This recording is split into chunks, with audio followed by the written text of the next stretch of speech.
Saudi আরবে এবছর মৃত্যুদণ্ড কার্যকরের সংখ্যা রেকর্ড ছাড়িয়েছে। মঙ্গলবার আরও 4 ব্যক্তির মৃত্যুদণ্ড কার্যকর করার পর এই সংখ্যা 303-এ পৌঁছেছে বলে জানিয়েছে দেশটির রাষ্ট্রীয় সংবাদ সংস্থা।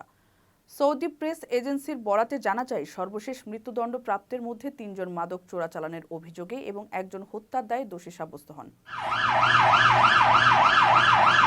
রাষ্ট্রীয় তথ্য অনুযায়ী সেপ্টেম্বর শেষে সৌদি আরবে 200 জনের মৃত্যুদণ্ড কার্যকর করা হয়েছিল। তবে সাম্প্রতিক সপ্তাহগুলোতে মৃত্যুদণ্ড কার্যকরের হার দ্রুত বেড়েছে।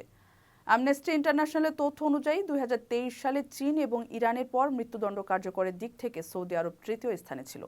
2022 সালে দেশটিতে 196 জনের মৃত্যুদণ্ড কার্যকর করা হয়েছিল, যা 1 বছরে ছিল সর্বোচ্চ। European Saudi organisation for human rights এর আইনি পরিচালক তাহা আল হাজ্জি এবছর মৃত্যুদণ্ড কার্যকরের হারকে অযৌক্তিক বলে মন্তব্য করেছেন। তিনি বলেন, 2024 সালের মৃত্যুদণ্ড কার্যকরের এই অস্বাভাবিক গতি গভীর উদ্বেগের কারণ। এটি সৌদি আরবের মানবাধিকার পরিস্থিতি নিয়ে নতুন প্রশ্ন তোলে।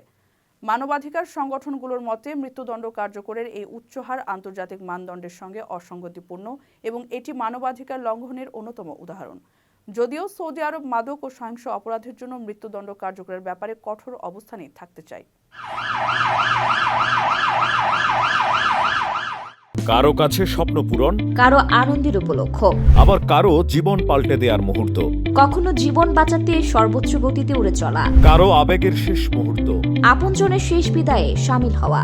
এমন সব ইচ্ছে পূরণে সর্বনিম্ন ভাড়ায় দ্রুতগতির বাহন প্রবাসীর হেলিকপ্টার। আপনার প্রয়োজনে যোগাযোগ করুন আমাদের হটলাইনে।